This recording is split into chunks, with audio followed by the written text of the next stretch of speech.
Welcome back to SLADE. Here is another Alco.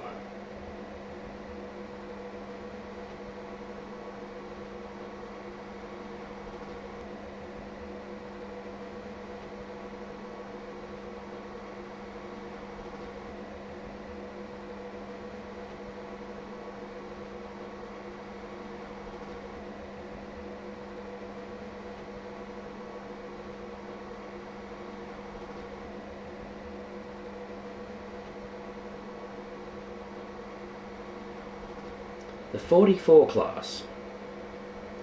Now,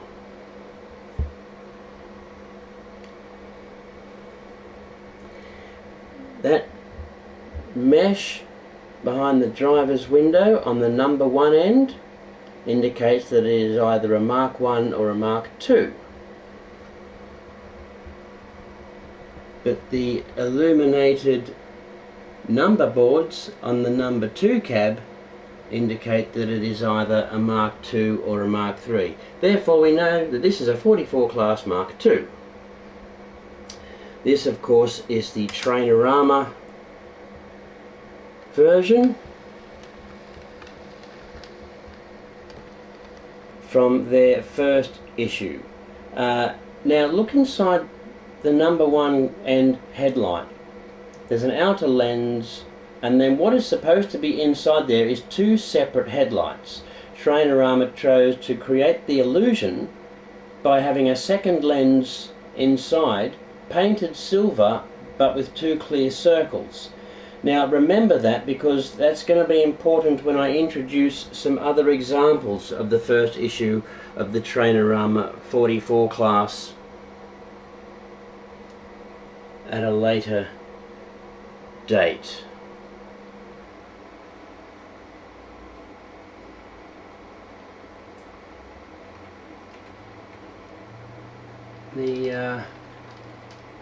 The Trainorama 44 class models, they do a beautiful crawl. This thing can crawl fairly slow. This one does have an issue which I'll talk about as we get going, but I think the issue is when it's running number 2 cab leading as it is now. This one, its speed modulates, whereas when it's running number 1 cab leading,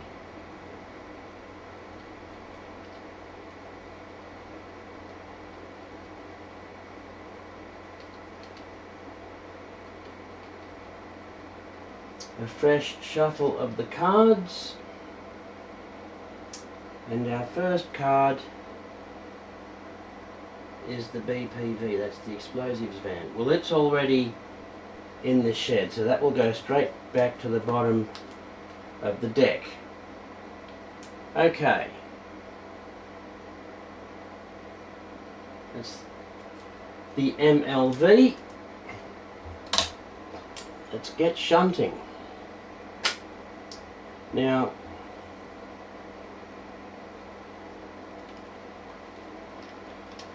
this was my third Trainorama 44. My first 2 were numbers 73 and 94. I actually drove down to Tom's and bought them from the man himself in their original Indian red livery, the same as what we see here.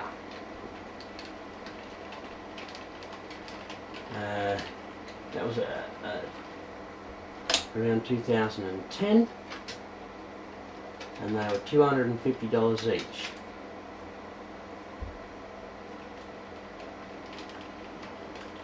And they ran beautifully.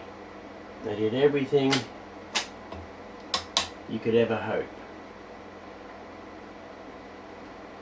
And then a year later, I believe it was on his eBay store, Tom wanted to clear out the rest of his stock.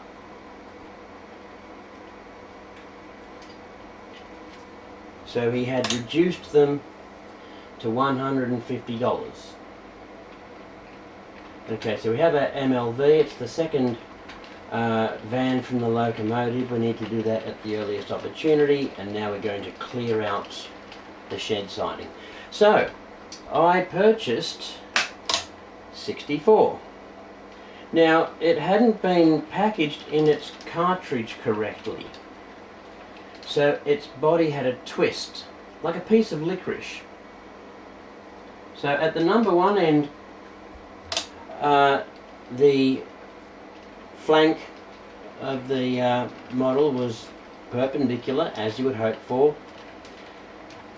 but at number two end it was leaning over because the body of the model had a twist like licorice.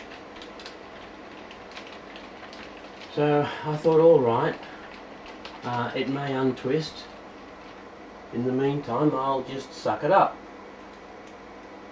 Put it on the layout.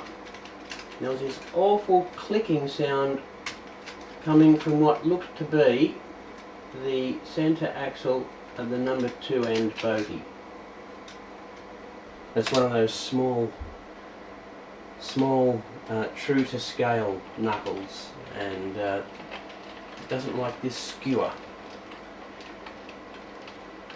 So yes, this and the wheel set was bouncing up and down in rhythm with the clicking sound coming from that centre axle in the number two end bogie. Of course, at this point I didn't realise that these models, and I think some models of other brands, including some American models, have been afflicted by a malady known as click click.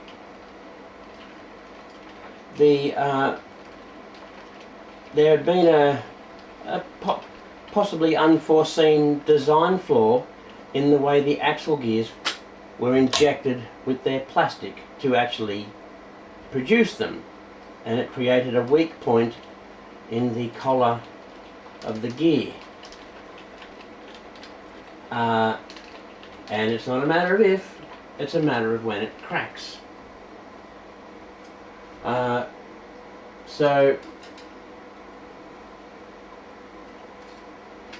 that was that. So anyhow, and then I think in 2012 or 2013 I actually packed my layout up and packed all my models away. And then I think in about 2018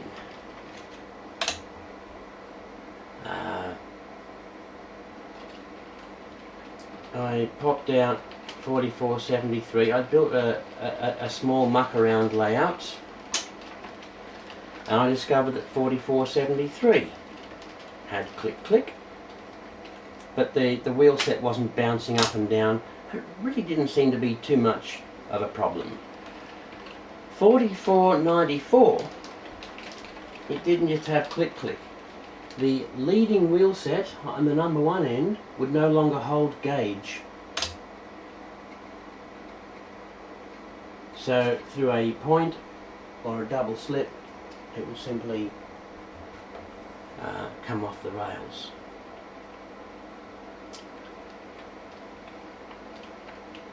One thing I should also mention with 4464, its light, or lights, they're not LEDs, they're actually old-fashioned light globes, and the light globe at number 2 end no longer works, and for that you wouldn't think it would make much difference to the amount of power required to get the model moving. But yes, it takes far less power to get it moving number 2 cab leading, which means it tends to launch. If I'm not ready for it, it launches going number 2 end first. Okay.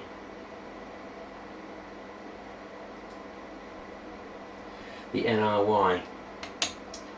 So I have to be mindful of that, not to give it too much juice going number 2 cab leading like it is at the moment, or it will just launch itself. Whereas running number 1 cab leading, it tends to like a little bit more juice. Anyway, so back to 4494. The leading wheel set at the number 1 end would no longer hold gauge. So I decided to discontinue 4464 and use it for parts.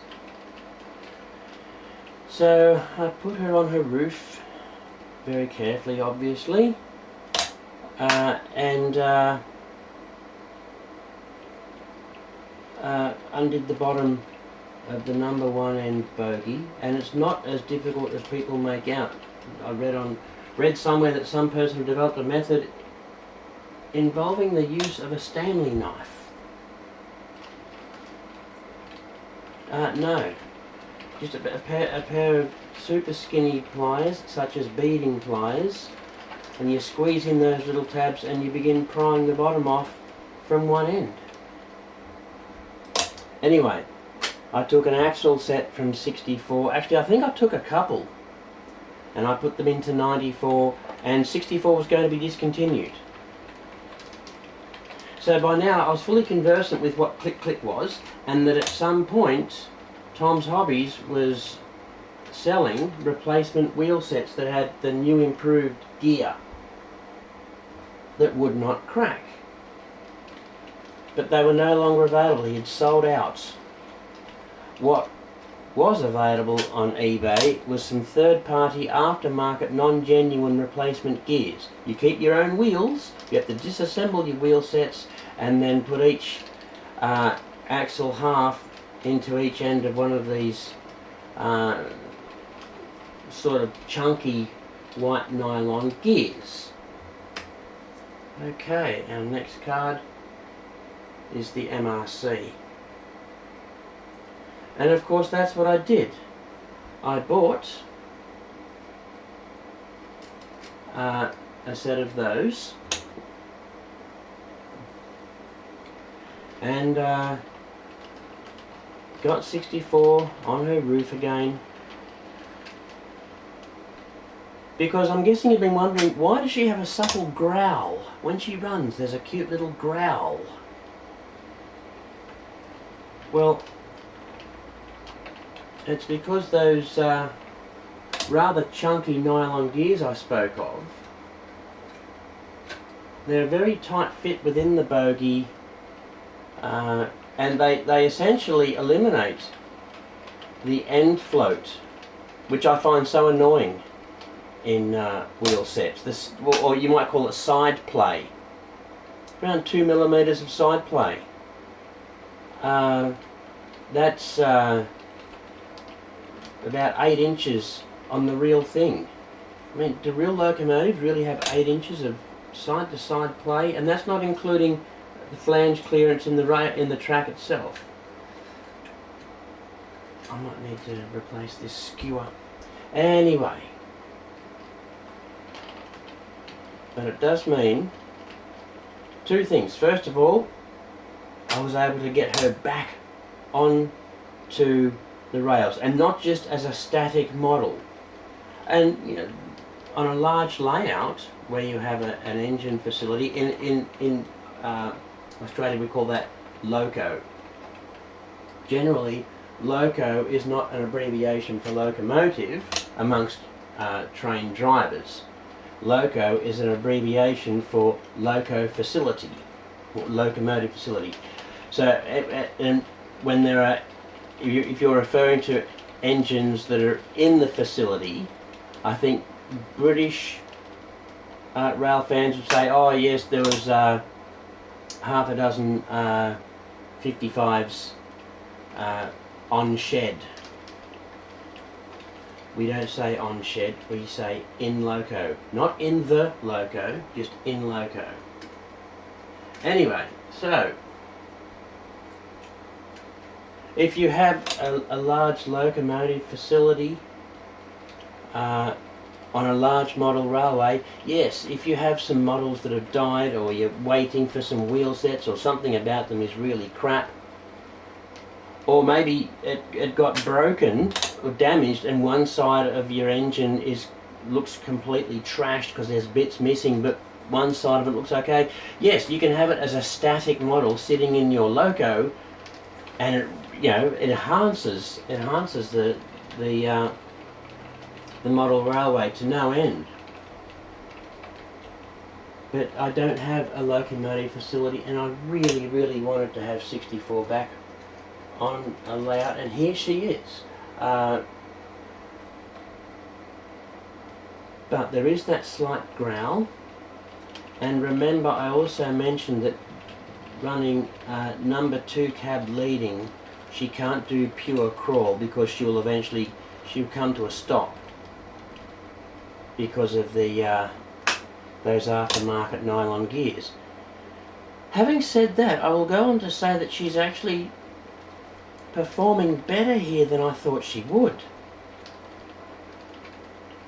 She really is running beautifully, and I'm making no effort to run her at pure crawl either, because the Fleischmann track,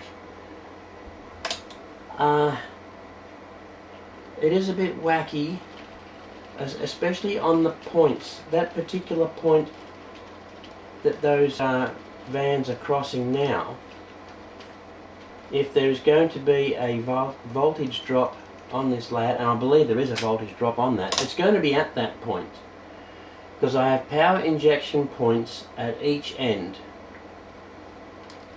All 3 sidings have a power injection point at their end, just behind the buffers, and of course the entrance has a power injection point just beyond the signal box.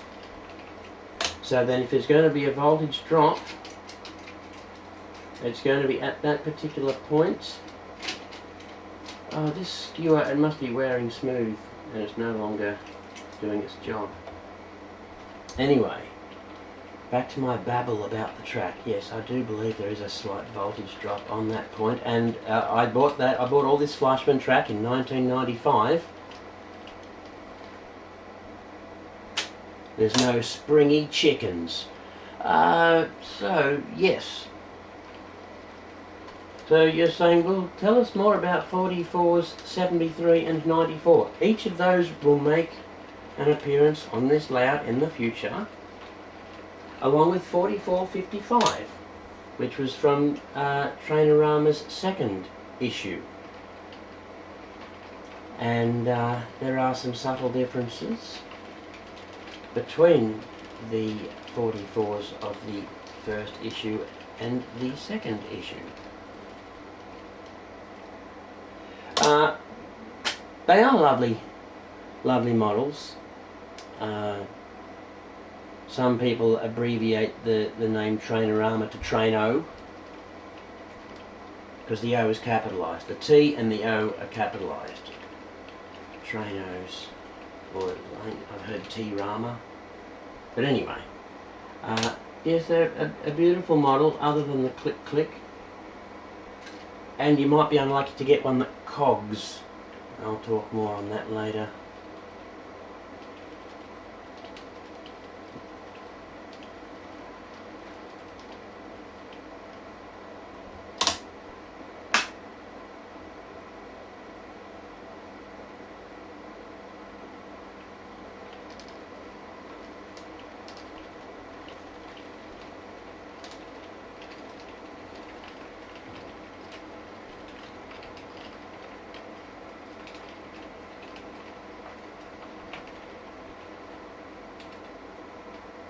Okay, that's our MRC in the shed. The next one, this is a temporary card. The VLX.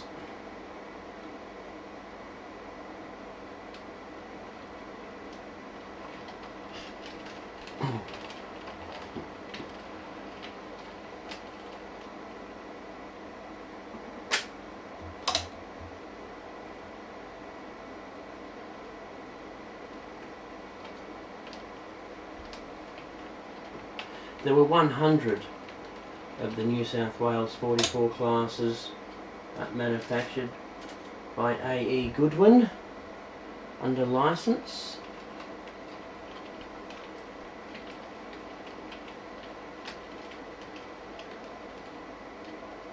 And they have a very low profile, very low loading heights.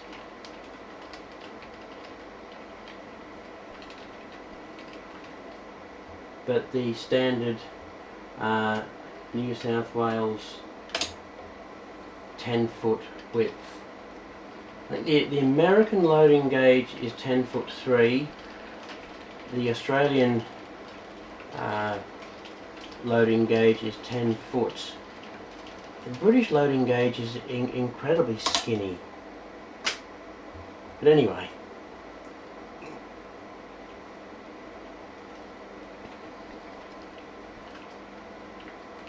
they were at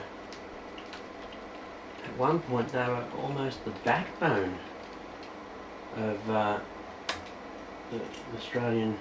the New South Wales railways, doing mainline passenger, branch line passenger, and mainline goods.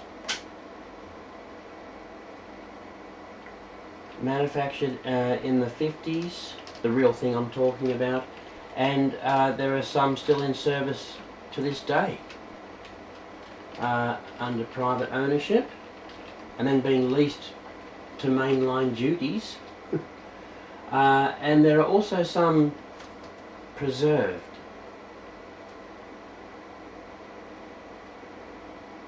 The CO2 chilled van for Walker's Meats. Now,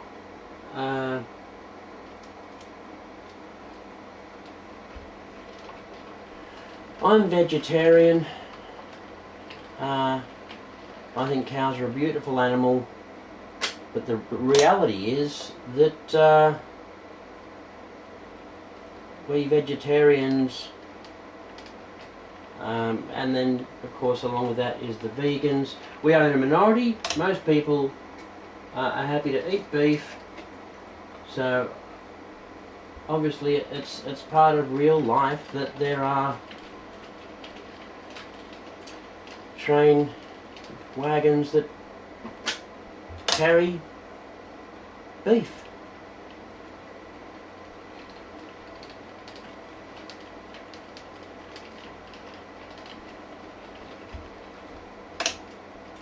And as far as I'm concerned, if you are going to eat beef, some of our breeds in Australia are regarded worldwide as being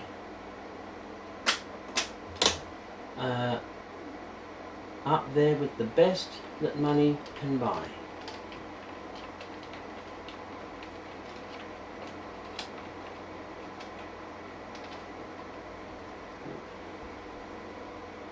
Call me a Philistine, but to me all beef tastes the same. I don't particularly like it. When I was a meat eater, lamb chops, they were my favourite. But anyway, not anymore.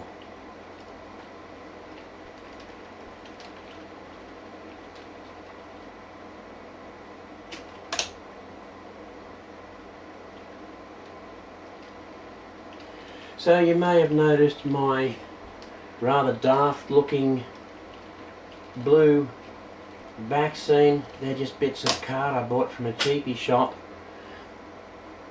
My local newsagent, he has every colour of card other than blue. So I bought some grey from him several weeks ago thinking, oh well, it's an overcast sky. Hey, who doesn't love gloom? But when I was in a cheapie shop,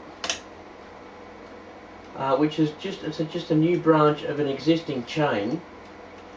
I thought, yeah, go in and have a look. Let go of the skewer. Go in and have a look. See what's there. And I mean, in the way I was actually looking for savoury snacks. Their sugar aisle has more lollies than I've ever seen in my life. They had no savoury snacks, nothing, not a bag of nuts. I don't think they're fully set up yet, but there wasn't a bag of nuts, a bag of crisps, anything at all. I thought, really, is this a wasted trip? Am I leaving here with nothing? Good golly, Louise, no I'm not. There's some blue card. So, see, the 64 she ever so slightly launched then because I was babbling and wasn't aware that, come on, be careful going number 2 cab leading, you dubbo. Anyway, so then, you're waiting for me to finish this story and I've lost my way. Right, yes, the blue card. Oh, and they were about a third the price of the ones in my local newsagent, and that's not. I'm not having a go at him there. He's the independent bloke having a go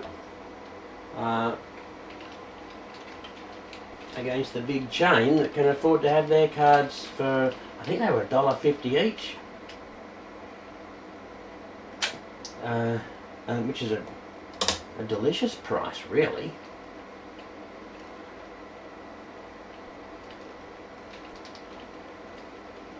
That thing should be down. It doesn't want to stay down. Yes, it does. Sorry about that. Let's resume.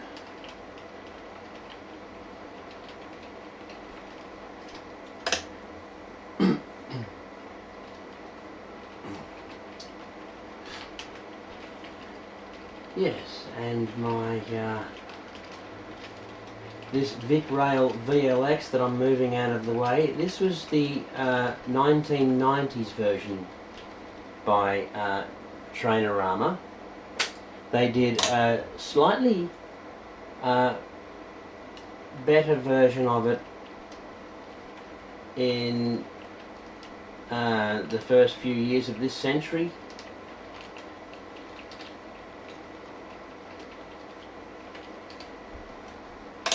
And now, of course, I think there are other brands who have done even better versions of it. But I kept that one, not knowing what I was going to ever actually do with it.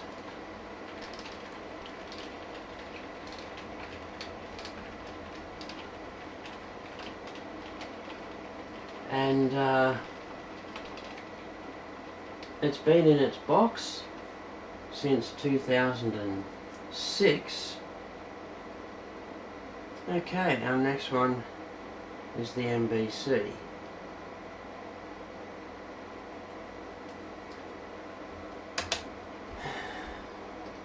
And then of course I just, when I wanted to have a track cleaning car on this layout,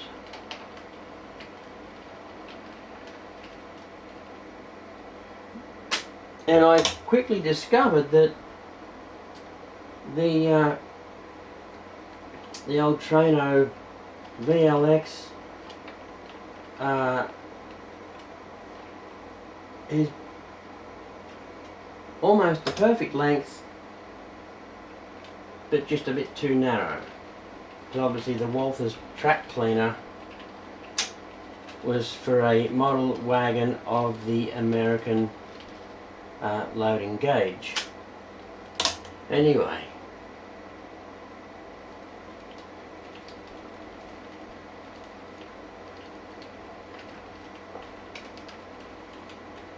so I had to file the Walther's metal chassis. No.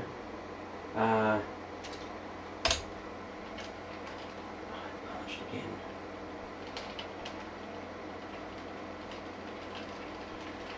on either side. Filed it down, took a total of about 5mm off its width and about a total of 1mm off its overall length. Then to do some mental filing on the corners to bring its height down. And then the trainer armour shell just sits on it without needing any fixings.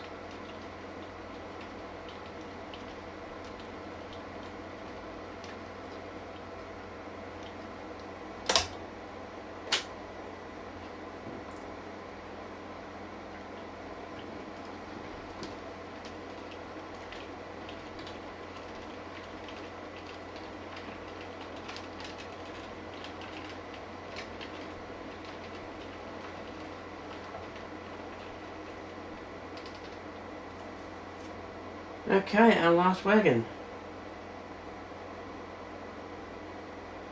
The explosives van.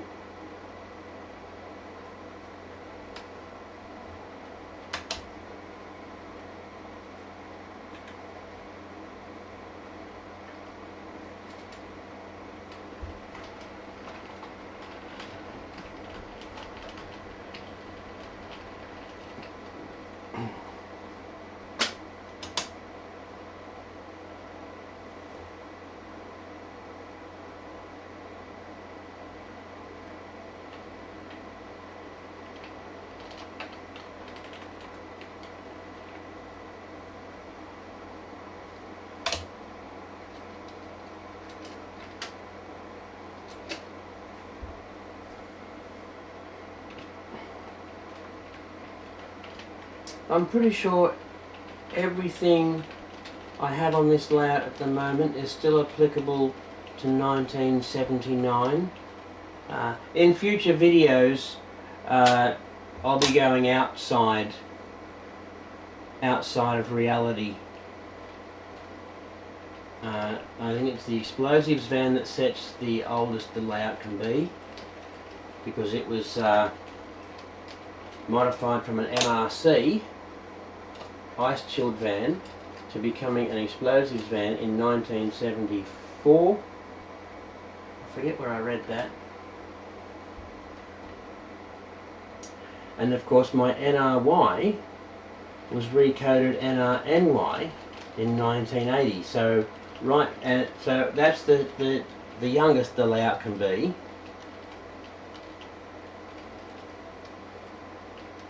If I were to remove the NRY, I think the layout could then be as young as 83. But anyway, so yes, that's just the time constraints. But I will be deviating. I'll be having, in future videos, I'll have wagons on and locomotives on that then suddenly break down the boundaries of reality.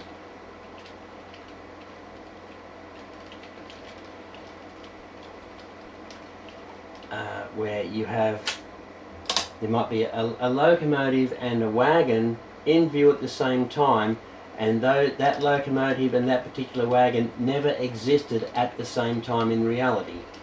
That's where things will be going in future episodes.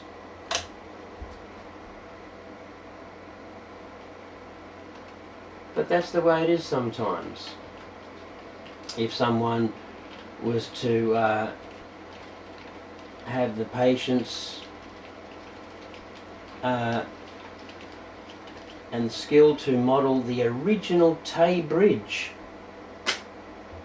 well, you can't have an intercity HST 125 blasting across it. But if you turned up to your local club with your brand new model of an HST 125, you're going to ask the club president, oh please, please. And the club president will probably say, go on then. and away you go, stretching the bounds of reality.